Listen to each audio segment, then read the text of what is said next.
Hello students. आज हम लोग अकाउंटिंग इक्वेशंस के बारे में समझेंगे। क्या होता है अकाउंटिंग इक्वेशंस, इसके बारे में जानेंगे। जैसा कि आप लोगों को पहले भी बता दिया था कि accounting is the language of business. Accounts जो है वह व्यापार की भाषा है। ये ध्यान रखना है कि बिजनेस अगर है तभी अकाउंट्स है, बिजनेस नहीं तो अकाउंट्स नहीं।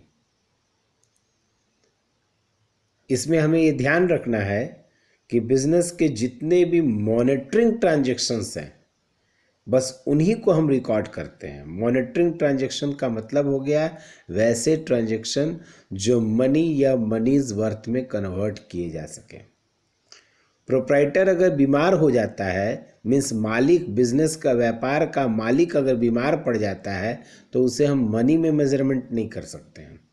इस कारण से illness of proprietor, illness of owner, इसे हम लोग अपने बुक में रिकॉर्ड नहीं करते हैं। ये ध्यान रखना है।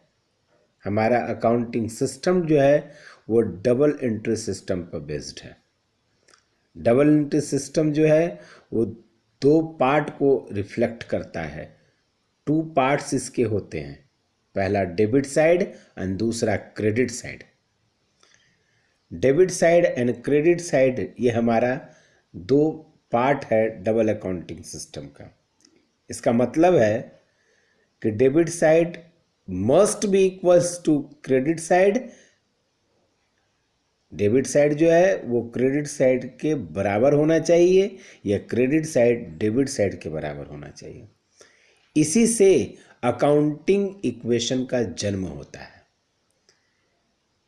अकाउंटिंग इक्वेशन जो है वो इंडिकेट करता है कि all assets is equals to the sum of capital and liabilities.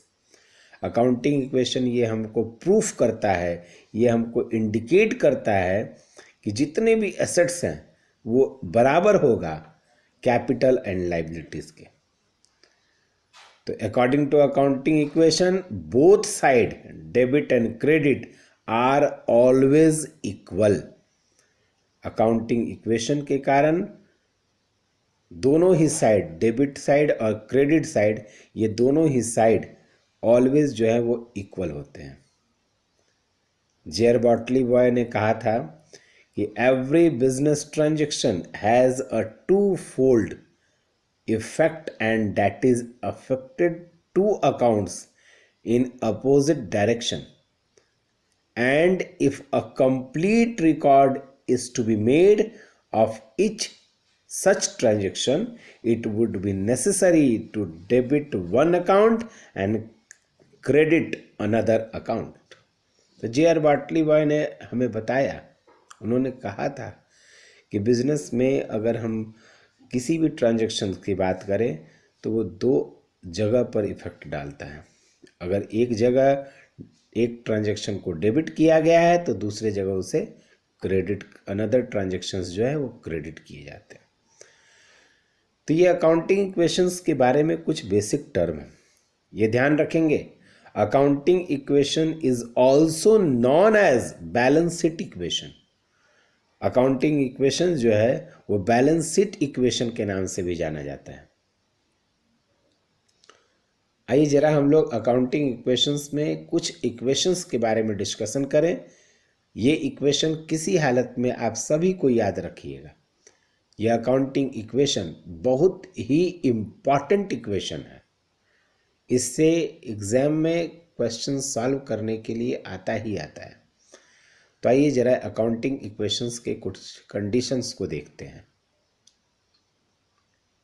ये चार अकाउंटिंग इक्वेशन आप देख पा रहे होंगे। Number 1 is assets equals to capital plus liabilities. Assets बराबर होता है कैपिटल एंड लाइबिलिटीज के। Number 2 equation liabilities equals to assets minus capital. Number 3 equation capital equals to assets minus liabilities, and last equation is assets minus liabilities minus capital equals to 0। ये total 4 equations हैं जिसे हम लोगों को किसी भी हालत में याद करना है। ये 4 इक्वेशंस को हम लोगों को किसी भी हालत में याद रखना है कि क्या इसके कंडीशंस होते हैं। ये इक्वेशंस जो है बहुत ही इम्पॉर्टेंट है। इस अकाउंटिंग इक्वेशंस को हमें अच्छे तरीके से याद रखना है। ये हम लोगों को हेल्प करता है अपने बैलेंस शीट के सही कंडीशंस को जानने में। हम लोग फर्दर आगे जानेंगे इसके कंडीशंस के बारे में और भी टर्म। इस अकाउंटिंग इक्वेशंस को आप अच्छे तरीके से याद करना। क्लियर है? Thank you.